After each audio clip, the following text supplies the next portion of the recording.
கன்னியாகுமரி மாவட்டம் குளச்சல் அருகே முன்விரோதம் காரணமாக இரவோடு இரவாக அடைக்கப்பட்ட வழிப்பாதையால் பள்ளிக்கு செல்ல முடியாமல் பரிதவிக்கும் குழந்தைகள். போலீசார் நடவடிக்கை எடுக்காததால் முதலமைச்சர் நடவடிக்கை எடுக்க வேண்டும் என கண்ணீர் மல்க கோரிக்கை விடுத்துள்ளனர்.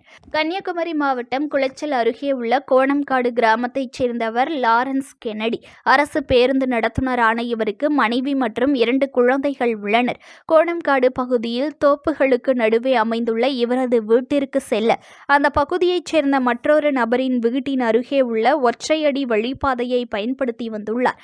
அந்த வீட்டைச் சேர்ந்த ஸ்மைலின் என்பவர் கடந்த ஒரு வாரத்திற்கு முன் குடிபோதையால் லாரன்ஸ் கென்னடியை தாக்கியதில் படுகாயமடைந்த லாரன்ஸ் கென்னடி மருத்துவமனையில் சிகிச்சை பெற்று வந்த நிலையில் லாரன்ஸ் கென்னடி அளித்த புகாரில் குளச்சல் போலீசார் வழக்கு பதிவு செய்து ஸ்மைலினை கைது செய்து சிறையில் அடைத்தனர். தற்போது நிபந்தனை ஜாமீனில் வெளியே வந்த ஸ்மைலின் அந்த முன் விரோதத்தால் லாரன்ஸ் கென்னடி வீட்டிற்கு செல்லும் வழிபாதை கேட்டை இரவோடு இரவாக பூட்டு போட்டு பூட்டி தென்னை கீற்றுகளால் அடைத்துள்ளார். இந்த நிலையில் இன்று காலை லாரன்ஸ் கென்னடி மற்றும் பள்ளிக்கு செல்லும் அவரது குழந்தைகள், உறவினர்கள், குழந்தைகள் என 5 பேரும் பள்ளிக்கு செல்ல வீட்டிலிருந்து வந்தபோது வழிபாதை அடைக்கப்பட்டிருப்பதை கண்டு அதிர்ச்சி அடைந்தனர். குழந்தைகள் பள்ளிக்கு செல்ல முடியாமல் பரிதவிக்கும் நிலைக்கு தள்ளப்பட்ட நிலையில் குளச்சல் போலீசாருக்கு தகவல் கொடுத்துள்ளனர். ஆனால் போலீசார் சம்பவ இடத்திற்கு வராததால் குழந்தைகள் பள்ளிக்கு செல்ல முடியாமல் பரிதவிக்கும் நிலை தொடரும் நிலையில் 10ஆம் வகுப்பு படிக்கும் அவரது மகள் மன உளைச்சலுக்கு உள்ளாகி படிப்பும் பாதிக்கப்பட்டு வருவதாகவும், தொடர்ந்து தந்தையுடன் ஏற்பட்ட தகராறில் அந்த நபர் அடிக்கடி மிரட்டல் விடுத்து வருவதாகவும் முதலமைச்சர் தலையிட்டு நடவடிக்கை எடுக்க வேண்டும் எனவும் கண்ணீர் மல்க கோரிக்கை விடுத்துள்ளார். நடக்கிற வழியை அடைச்சிருக்காங்க.